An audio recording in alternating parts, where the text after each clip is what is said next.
pagi, salam sejahtera buat kita semuanya. Hari ini kita kembali mempelajari biologi yang masih hereditas manusia. Namun secara khusus kita ulas bagaimana hereditas manusia bagian yang ketiga. Hereditas manusia yang pertama dan kedua sudah kita singgung bagaimana penurunan sifat yang terjadi pada manusia dan juga bagaimana penurunan sifat khusus penyakit menurun yang tertaut pada kromosom tubuh atau autosom. Nah, pada kesempatan hari ini kita mengulas penyakit yang tertaut pada kromosom seks. Nah, kita mengetahui bahwa kromosom seks itu ada dua macam, yaitu kromosom X dan kromosom Y. Nah, di saat ini kita mengulas bagaimana perbedaan penurunan sifat pada kromosom X dan kromosom Y. Nah, pertama kita ulas dulu bagaimana penyakit yang tertaut pada kromosom X. Yang pertama adalah buta warna. Nah, buta warna ini merupakan penyakit menurun yang memiliki sifat resesif. Buta warna adalah seseorang yang tidak bisa membedakan warna sehingga sulit untuk melakukan aktivitas, apalagi aktivitas yang menyangkut paut terhadap warna-warni di sekeliling lingkungannya. Buta warna berupa kelainan pada sel-sel kerucut retina sehingga tidak mampu mengenal warna-warna tertentu. Nah, ada dua macam. Ada buta warna total.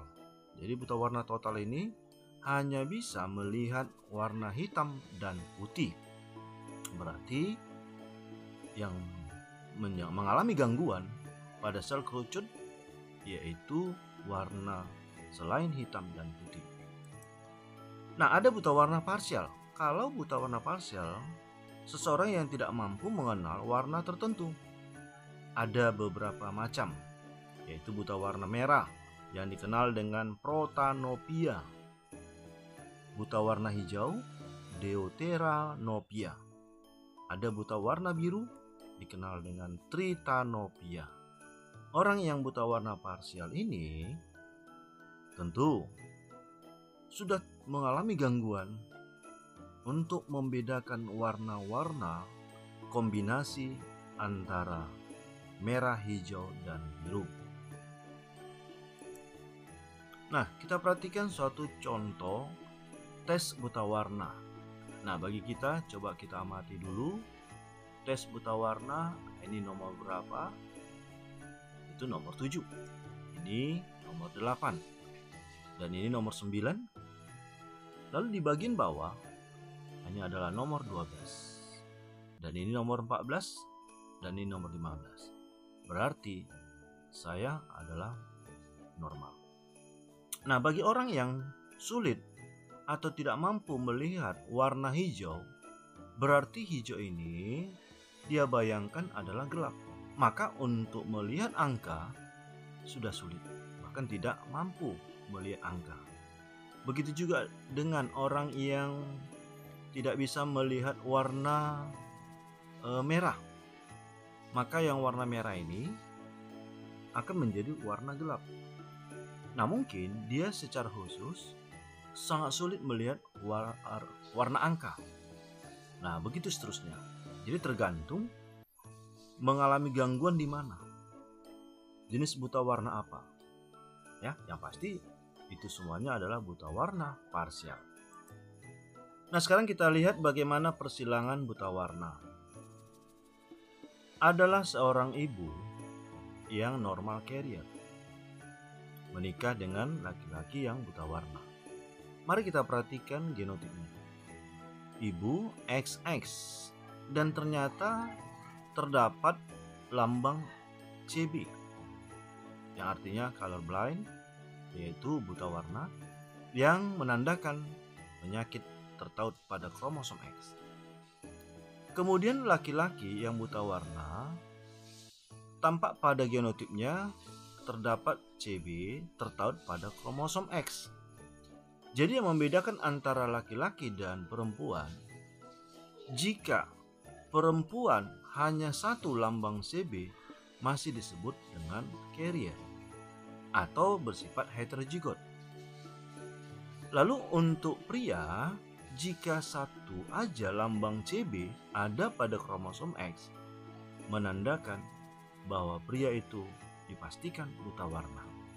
Maka bisa kita ambil kesimpulan, besar kemungkinan terturunnya penyakit menurun yang tertaut pada kromosom X ada pada pria.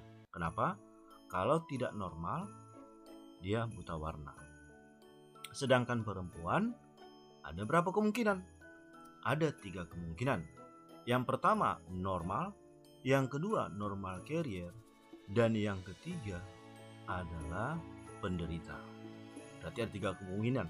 Sedangkan pada pria hanya 2 kemungkinan. Maka 50%. Nah, kita lanjutkan. Gametnya adalah untuk wanita X, XCB. Sedangkan pria XCB Y. Nah, lalu dibuatlah diagram punetnya, akan diperolehlah keturunan pada anak-anaknya yang memiliki lambang X, XCB, yaitu wanita normal carrier, yang mana peluangnya 25%. Lalu XCB, XCB menandakan wanita buta warna sebesar 25%. Sedangkan XY adalah laki-laki normal, menandakan bahwa dia itu memiliki genotip tidak ada tertaut seks Y, XXX. Ya, maksudnya seks X ya. Nah, sedangkan laki-laki yang buta warna dengan genotip XCBY, nah dipastikan itu buta warna sebesar 25%. Nah, sekarang kita lihat dulu peluang kemungkinan anaknya, yaitu laki-laki buta warna dengan perempuan normal. Terlihat genotipnya adalah XCBY, sedangkan perempuan adalah normal. Ya, ini agak sedikit beda ya lambangnya ya. Nah, ini kalau XY berarti dia laki-laki, ini adalah perempuan. Nah, ini adalah salah lambang ya. Nah, lantas anak-anaknya bagaimana? Anak-anaknya ada 50-50, yaitu perempuan carrier, lalu laki-laki normal. Nah, lantas contoh yang kedua, laki-laki normal menikah dengan perempuan buta warna. Laki-laki normal dengan perempuan buta warna. Jadi kalau kita lihat di sini genotipnya, nah ini laki-laki normal, sedangkan ini adalah buta warna. Maka lambangnya XCB, XCB. Nah, lantas kita perhatikan keturunannya, akan diperolehlah XCBX. Itu menandakan perempuan normal carrier 50%. Sedangkan XCBY dipastikan laki-laki buta warna, yang masing-masing peluangnya 50%. Nah, sekarang kita perhatikan silsilah suatu keluarga. Ibu penderita buta warna, ayah normal. Memiliki 3 orang anak, terdiri dari 1 laki-laki dan 2 perempuan. Anak laki-lakinya buta warna. Pertanyaan, dari manakah sifat buta warna? Dipastikan dari ibu. Mengapa? Karena kromosom X berasal dari ibu, sedangkan kromosom Y berasal dari ayah. Jadi kesimpulannya, jika ibu menderita penyakit yang tertaut pada kromosom X, pasti diturunkan kepada anak laki-lakinya. Bagaimana dengan anak perempuan? Juga mendapatkan penyakit menurun dari ibu, namun satu lagi X-nya berasal dari ayah. Maka dipastikan saudara perempuannya atau anak perempuannya ini memiliki sifat carrier. Normal tapi membawa genetik buta warna. Lalu anak laki-lakinya menikah dengan wanita normal. Mereka memiliki 3 orang anak, 1 perempuan, 2 laki-laki. Laki-laki yang menderita buta warna pasti diturunkan kepada anak perempuannya. Namun anak perempuannya di sini tampak kelihatan normal, tapi dia dipastikan membawa penyakit yang tertaut pada kromosom X yang berasal dari ayahnya. Maka wanitanya adalah carrier. Nah, begitulah menggambarkan silsilah tentang penyakit menurun yang tertaut pada kromosom X khusus pada buta warna. Nah, berikutnya adalah hemofili. Hemofili ini bersifat resesif, di mana hemofili seseorang yang tidak bisa mengalami pembekuan darah, atau hemofili itu adalah darah sukar membeku jika terjadi pelukaan oleh karena tidak memiliki antihemofilia globulin sehingga tidak mampu membentuk tromboplastin. Ingat kembali bagaimana mekanisme pembekuan darah. Nah, sekarang kita lihat perbandingannya. Inilah orang yang menderita hemofilia. Darah tidak membeku secara normal karena kekurangan protein untuk pembekuan darah. Secara normal, pada gambar sebelah kanan, ketika terjadi pelukaan, maka akan terbentuk penggumpalan darah, maka menyebabkan darah tidak keluar secara permanen. Nah, itulah perbedaannya. Nah, bagaimanakah bentuk persilangan penyakit hemofilia? Nah, kita lihat gambarnya. Seorang wanita carrier hemofili bersuamikan laki-laki normal. Bagaimanakah persentase anak-anak yang mungkin lahir? Ibu yang carrier, XH besar, XH kecil, lalu menikah dengan seorang laki-laki yang bertindak sebagai ayah, adalah normal. Jadi lambangnya XHY. H besar merupakan sifat normal, H kecil yaitu sifatnya resesif. Nah, ini artinya ibu bersifat carrier karena hanya satu, atau bersifat heterozigot. Nah, bagaimanakah gametnya?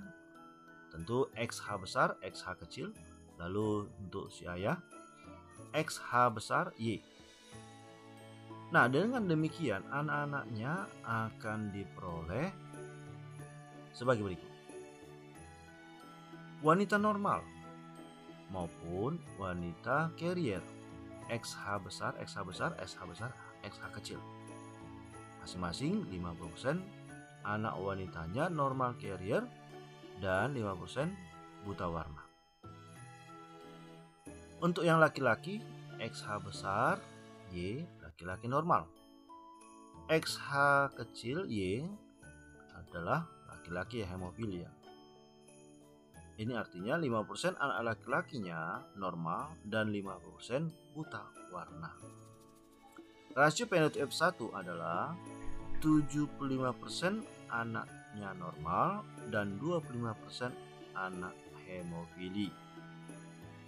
Nah, selanjutnya kita perhatikan silsilah berikut, di mana laki-laki normal menikah dengan seorang perempuan normal, lalu memiliki anak yaitu 3, 4, 5, 6, di mana anaknya yang perempuan normal, kemudian anaknya laki-laki penderita, kemudian anak perempuannya adalah normal, sedangkan yang nomor 6 anak perempuannya carrier. Kenapa dia bersifat carrier? Karena dapat diturunkan dari ibu. Namun pada orang tuanya tidak menunjukkan ada penderita. Maka dipastikan karena Anda anak perempuannya yang carrier, berarti ini didapat dari ibunya, bukan dari ayahnya. Kenapa? Karena kalau ayahnya satu aja Anda mengandung tertaut X, maka dipastikan laki-lakinya adalah penderita. Pada seorang perempuan, walaupun tidak menderita, tapi karena ada anak perempuannya yang carrier, berarti dipastikan bahwa sifat menurun itu didapatkan dari ibu. Dan terlihat anak laki-lakinya ada yang menderita dan ini dipastikan berasal dari ibunya. Nah, itulah untuk menjelaskan silsilah ini. Yang C, anodontia atau penyakit menurun yang bersifat resesif, berupa kelainan yang menyebabkan penderita tidak memiliki gigi. Berarti kata lainnya ompong ya. Nah, lalu kita lihat bentuk persilangannya adalah parental, yang mana anak perempuannya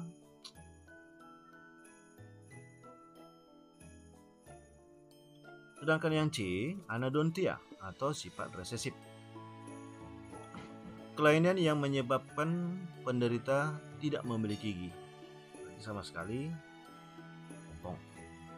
Nah, contoh persilangannya adalah orang tua yang mana ibunya normal carrier, lalu laki-laki atau ayah adalah normal.